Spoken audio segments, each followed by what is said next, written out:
हमारे कई साथियों ने हमसे भी अनुरोध किया इस चीज को कि सर बिटिया शादी करने के योग हो गई है।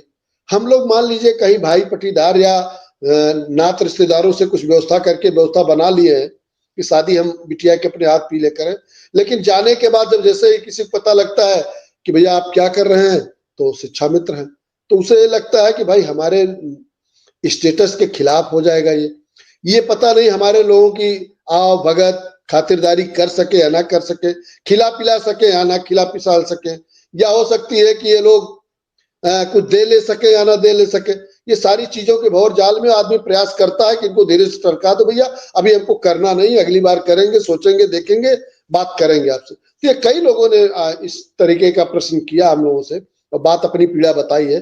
ये वास्तव में सोचनीय विषय है कि एक शिक्षा मित्र अगर मान लीजिए कहीं से व्यवस्था भी कर ले अपने नात रिश्तेदार घाई परिवार से, तो शिक्षा मित्र के नाम पे, क्योंकि सबको पता है, एक एक बच्चे को पता है कि आज शिक्षा मित्र 10,000 रुपया पाता है। ऐसा कोई नहीं जिसको न पता हो, कहीं भी चले जाए। नहीं, नहीं, और बहुत से लोग ऐसे हैं, गांव का पट्टीदार है, वो नहीं मानता, वो जो कहता है आपको 40,000 मिल रहे हैं, आप झूठ बोलते हो। गांव का पट्टीदार नहीं मानता, बाकी सब मानते हैं। बाकी तो मानते हैं कि आप बिल्कुल, आपके पास कुछ नहीं है। जयकरण सिंह, मिश्रा जी ने कही अभी बड़ी बात है कि सबको वही चीज है, बातचीत से बहुत कुछ पता लग जाता है। क्या लग रहा था कि वित्त विभाग के जो सभापति हैं वित्त समिति के, उनकी मंशा कुछ दिख रही है। हालांकि पवन सिंह बहुत पॉजिटिव है, जो रमेश मिश्रा जी बता रहे हैं और मेरी भी बातचीत हुई है उसके मुताबिक। तो इस सब के बावजूद क्या कह रहे हैं, क्योंकि चूंकि समय हो चुका, तो एक एक मिनट सबकी बात सुन ले। जी सर, जिस तरीके से माननीय जी ने हमसे बातचीत की, करीब 1 घंटा बैठे रहे हम लोग, काफ़ी चीज़ों को विस्तार से रखा और हमने ये भी बताया कि मैं राष्ट्रीय स्वयंसेवक संघ का पदाधिकारी भी हूँ।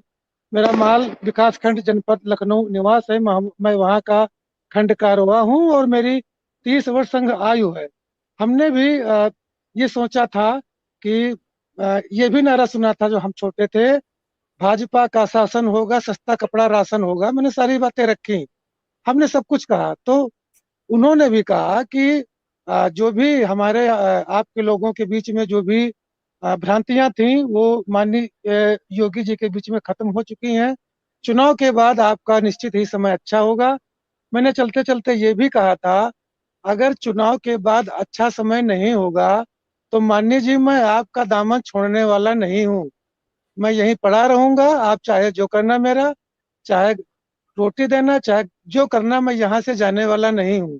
क्योंकि हम भी सर संघ वाले हैं, एक बार जो ठान लेते हैं सर, करके ही मानते हैं। देखा जाएगा सर, देखेंगे इस बार आपकी भी हम ट्राई करेंगे और लगातार लाते रहेंगे। हालांकि हमसे चिढ़ जाओगे, क्योंकि मैं फिर पूछूंगा, अभी आप कह रहे हो कि हम भी साथ छोड़ने वाले नहीं है, और हम फिर पूछ लेंगे 3 महीने बाद कि साथ छोड़ के कौन जा रहा है। जयकरण सिंह, मैं बहुत साफ गोई की बात करता हूँ, मैं फंसा लेता हूँ, फिर आदमी तो चिड़चिड़ा हो जब मैं पूछूंगा 3 महीने बाद। उस दिन लाइव डिबेट में मिश्रा जी को फंसा दिया आपके संगठन के उमेश पांडे जी ने, कि मिश्रा जी को पता है, और फंसाया उमेश पांडे जी ने। मेरा तो कोई रोल ही नहीं है, तो आपस में तुम करते हो। विक्रम सिंह, एक छोटा सा कमेंट। विक्रम सिंह कह रहे हैं जयकरण सिंह क्या बाढ़ जाएंगे लेकिन काम करा के लौटेंगे। क्या कह रहे हैं, क्या कह रहे हैं?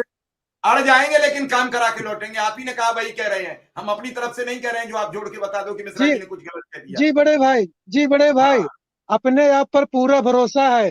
कौन कहता है कि भगवान आते नहीं, लोग मीरा के जैसे बुलाते नहीं। जी सर, चलिए आप भरोसा है, बताइए विक्रम सिंह। विक्रम सिंह जल्दी बोलिए। हम लोग का तो जीवन ही संघर्ष रहा है सर, हम लोग का तो जीवन ही संघर्षों में गुजर रहा है ना सर। और जब तक लक्ष्य की प्राप्ति नहीं होगी, ये संघर्ष रुकेगा नहीं, और लड़ेंगे और जीतेंगे, ऐसा भरोसा है सर। चलिए सविता जी एक महिला शिक्षा मित्र हैं, आप क्या कहेंगी? बहुत छोटे शब्दों में, चूंकि समय हो चुका है, और अब तो थोड़ी थोड़ी सर्दी पड़ने लगी होगी, शायद बस्ती में भी पड़ रही होगी, लखनऊ में भी पड़ रही होगी, गोरखपुर में भी पड़ रही होगी, क्योंकि दिल्ली में भी बढ़ी हुई है। जी सर।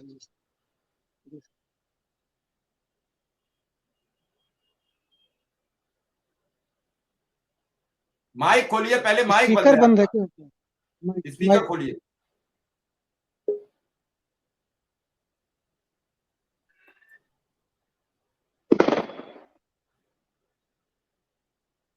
माइक बंद है माइक।